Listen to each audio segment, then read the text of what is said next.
বন্ধুরা, ফ্রিজে মাংস থাকলে না খুব জল বার হয়, তাই আমি এটাকে লবণ মাখিয়ে রেখে দিয়েছি। এখনও লবণ হলুদ টলুদ আমি কিছুই দিইনি, ধুয়ে পরিষ্কার করে লবণ মাখিয়ে রেখে দিয়েছি। এতেতে অনেকটা জল বেরোবে। দেখো, লবণটা দিলে জলটা বেরিয়ে যাবে, তো তারপর আমি নুন টুন হলুদ টলুদ মাখাবো। হ্যাঁ, অন্তত 10-15 মিনিট থাক, দেখবে কতটা জল বেরিয়ে যাবে। নাহলে না কড়াতে দিলে প্রচণ্ড পরিমাণে জল বেরোবে।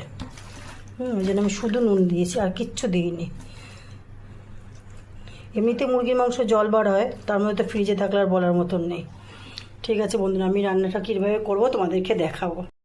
দেখো বন্ধুরা, আমি পুরো মাংসটাকে পুরো জল ঝরিয়ে নিয়ে আমি চিপে চিপে তুলে নিয়ে খানিকটা পেঁয়াজ আর কাশ্মীরি লঙ্কা গুঁড়ো, হলুদ আর সর্ষের তেল দিয়ে আমি এটাকে ম্যারিনেট করে রেখে দেবো। আর কিছুটা পেঁয়াজ আমি কেটে রেখে দিয়েছি, টমেটোও কেটে রেখে দিয়েছি। আর আমি এতে দেবো 3টে শুকনো লঙ্কা, 2টো কাঁচা লঙ্কা, একটু আদা, একটু জিরে, এটাকে ভিজিয়ে রেখে দিয়েছি। এটাকে পেস্ট করে আমি তরকারিতে দেবো। দেখো, মাংসটা একটু কিছুক্ষণ ম্যারিনেট করা থাকলে পেঁয়াজটা পুরো নরম হয়ে যাবে, খেতেও ভালো লাগবে। কিছুটা তাহলে আমার হাতেও মাখা হয়ে গেল।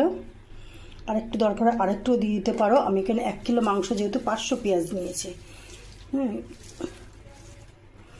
যত মাখাবে তত মাংস টেস্ট হবে।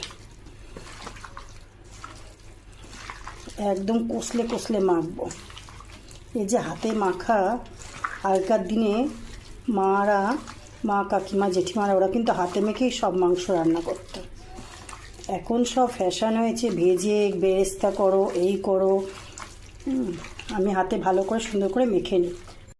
একদম নিরামিষ স্বাদে পটল আলু কুমড়ো তরকারি করব, তাই আমি তেজপাতা দিয়ে লঙ্কা ফোড়ন দিয়েছি। সরি, 5 ফোড়ন, তেজপাতা আর লঙ্কা ফোড়ন দিয়েছি। এবারে আমি এর মধ্যে দেবো জাস্ট একটু হিং। হিংটা বেশি হয়ে গেল, আমি একটু তুলে নিই। ব্যাস, এবার পটলগুলো দিয়ে দেবো। পটল আলুটা ভেজে নেব, একদম নিরামিষ, কিচ্ছু দেবো না, শুধু আদা দিয়ে বাটা দেবো।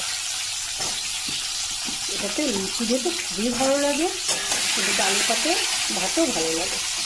পটলটা ভাজা ভাজা হোক। পটল আলু ভাজা ভাজা হয়ে গেছে, এবার আমি কুমড়োগুলো দিয়ে দেবো।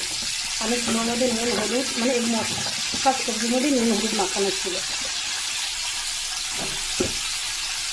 এটাকেও ভাজবো। এরপর আমি চিনি দিয়ে দেবো।